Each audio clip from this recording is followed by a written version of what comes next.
All right, kids. A few months ago, Spotify named Bad Bunny its top streamed artist of the year globally. It was his fourth time landing at the top spot, all of which occurring since the year 2020. He had 19.8 billion total streams in 2025. His album from last year was also named the top album globally. And with the NFL trying to grow its game around the world, here's the league's international series from this season alone, which includes Spain. Also, Mexico and Brazil are the two countries with the most NFL fans outside of the US. We can all agree that Bad Bunny deserved to headline this year's Super Bowl halftime show, right?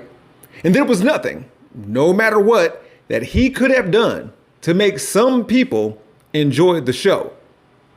Correct? Here's what President Donald Trump had to say about Bad Bunny's halftime show. He called the show, quote, absolutely terrible, one of the worst ever. Trump said it was a slap in the face and, quote, nobody understands a word the Puerto Rican rapper was saying. Truly, it was a bad football game, and when you couple that with Bad Bunny, who may have been the worst halftime show, not one word of English, one word of English, one word. And I think that a lot of people watched Bad Bunny's performance and they saw, okay, he celebrates his heritage, he celebrates his culture, but why is everyone else in the world allowed to do that except for us? People who already didn't like Latin rap, reggaeton, or brown people didn't appreciate Bad Bunny's performance? We knew this was coming. Just like we knew that right-wingers wouldn't actually watch TPUSA's All-American halftime show.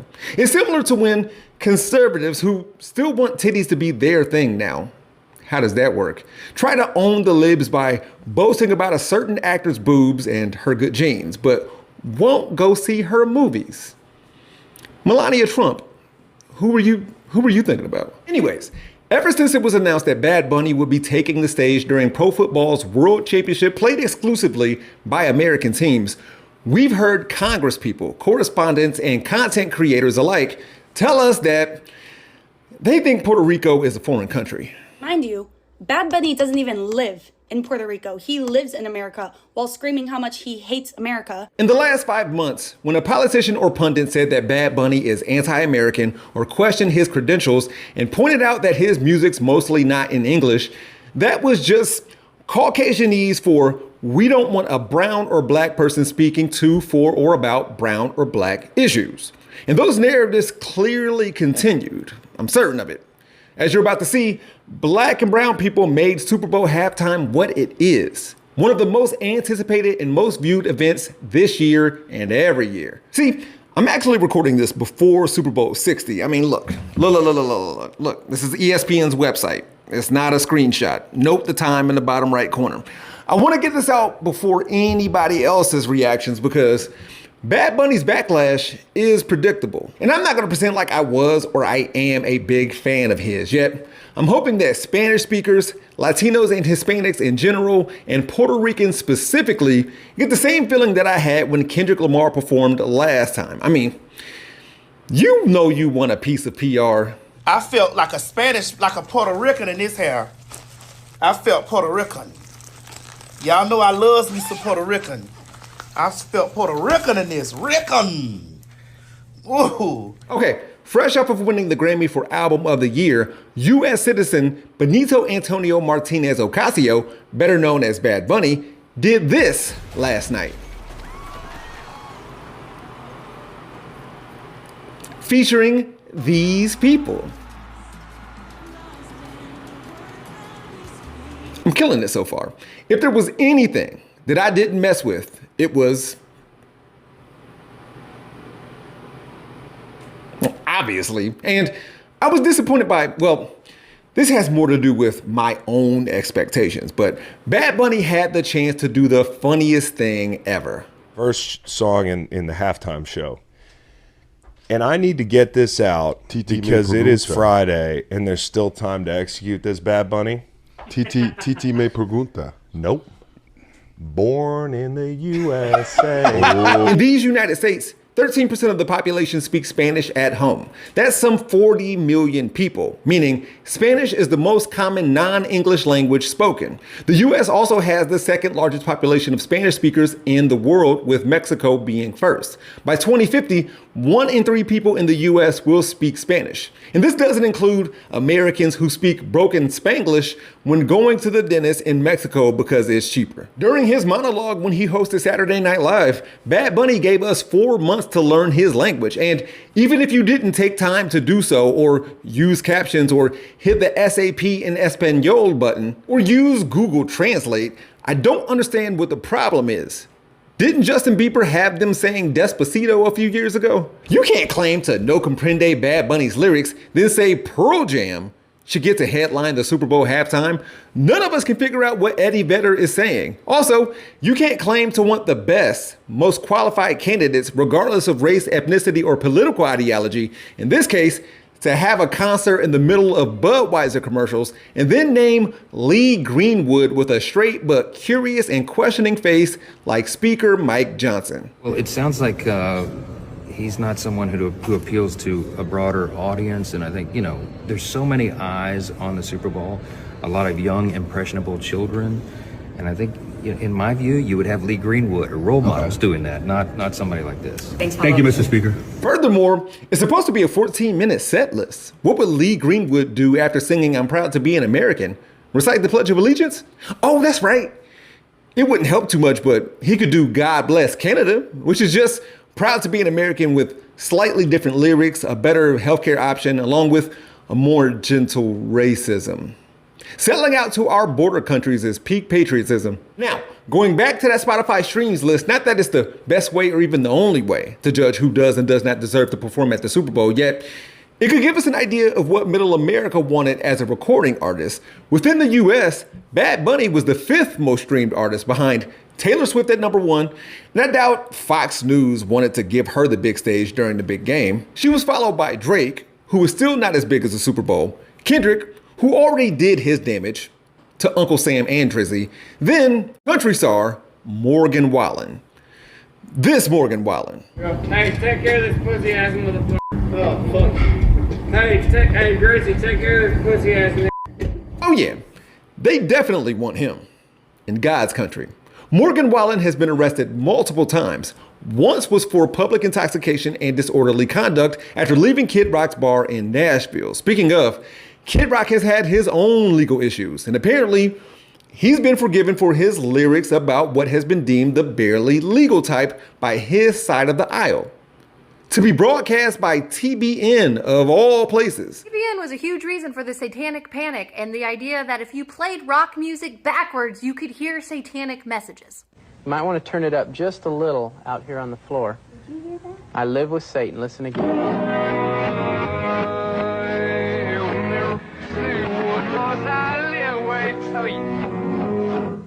Okay. I live with Satan. How many in the audience heard that? Yet it's NFL leadership is pushing this sexualized agenda. To counter that, Robert James Ritchie received top billing at the All-American halftime show with the agenda of celebrating family, faith, and freedom for somebody who cut a hole in the middle of an American flag when he performed at the Super Bowl in 2024.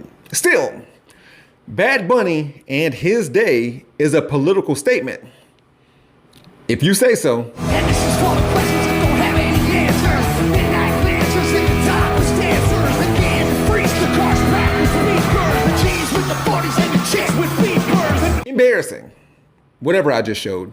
This isn't about rock or country or genre for me. And I'll admit that I wasn't going to watch or enjoy the All-American halftime show because there are clearly better options. You see how I admit that ahead of time, depending on when you see this? How am I doing, by the way? The Super Bowl itself is the essence of American culture. It has been since the beginning. It's more than just football. It's a celebration. Should be a federal holiday by now. However, the Super Bowl halftime show wasn't always what it is today. Sure, it was a source of entertainment and also an opportunity for whatever stadium or venue that housed the big game to allow local bands and orchestras to play, while fans visited concession stands and those watching at home took bathroom breaks or changed the channel. A 1988 show featured people jazzercising. In 1989, a magician dressed as Elvis Presley, he went by Elvis Presto, performed what was billed as the world's largest card trick. A confusing gimmick that was further burdened by a shortage of Coca-Cola provided 3D glasses, according to Mental Floss. In 1990, actors dressed as characters from the Peanuts comic strip cavorted across the field. Hated him. With that said, in 1992, the sketch comedy show In Living Color on Fox planned a live broadcast which also included pre-taped skits and a performance by Color Me Bad in order to steal the bored Super Bowl halftime show audience, featuring a countdown clock in the corner of the screen to let people know when to get back to the Redskins versus Bills. And it worked.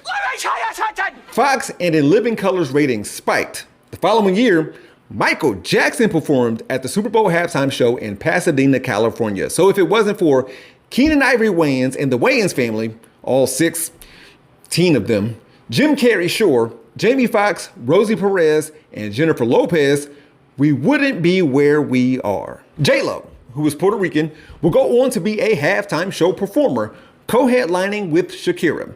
The FCC received more than 1,300 complaints from viewers that year who had something to say about the two of them, showing that what they put on the floor and what they have is real, and proving that their hips tell the truth. Like conservatives didn't know what these women were going to do. You know, while they brought out Bad Bunny, he has already performed at the Super Bowl. In 2025, Bad Bunny kicked off a 31-show residency in San Juan, Puerto Rico. The sold-out shows attracted more than 500,000 attendees. The first 9 shows were open to only residents of Puerto Rico. This alone boosted their economy by an estimated $200 million or so, and increased the Puerto Rican GDP by $400 million. He even put on lesser-known groups whose Spotify streams took a jump as a result. He did this because, in America, ICE could be outside of his concert venue, waiting for his fans or him. The right is not only praying for Bad Bunny's downfall, they're hoping he gets arrested, or even worse. There's rumor that he wore a bulletproof vest at the Grammy Awards. If shielding your people from getting their civil and constitutional rights violated means you're anti-American, then okay. We know by now that ICE and Border Patrol and or people who continue to struggle with maps, atlases, and globes, along with civics and humanities classes, same people really, won't try to establish that Puerto Ricans are American. I don't imagine that federal agents will know the difference or draw a distinction between brown people. When a comedian called Puerto Rico a floating island of garbage, Benito posted an 8-minute video highlighting his homeland on Instagram with the caption, "Garbage." I'm guessing that's what he wants to do at the Super Bowl. Look out for his home. Again, I'm making this before the halftime show. And do people not put on for their city anymore? I mean, if so, then I'm the wokest of wokes. I mean, in his music video for Nueva Yo, Bad Bunny played a voice eerily similar to President Trump saying, "I made a mistake. I want to apologize to the immigrants in America. I'm in the United States. I know America is the whole continent. I want to say that this country is nothing without the immigrants. This country is nothing without Mexicans, Dominicans, Puerto Ricans, Colombians, Venezuelans, Cubans." Perhaps Bad Bunny is seeking awareness and acknowledgement as well. And if you believe that Puerto Rico is garbage, you should stress the role that America played in that. So I'm gonna go celebrate diversity, recognize what minorities have done in this country, realize that there would be more where that came from if it wasn't for America's garbage. The Seahawks and Patriots will be ignored compared to what's really going to get the Wiggins' attention. And it's not the commercials. I'm reserving this part of the episode to feature or highlight something noteworthy that I might have left out from Benito Bowl. Oh, that's good. Or bad, depending on the content. We gonna be all right.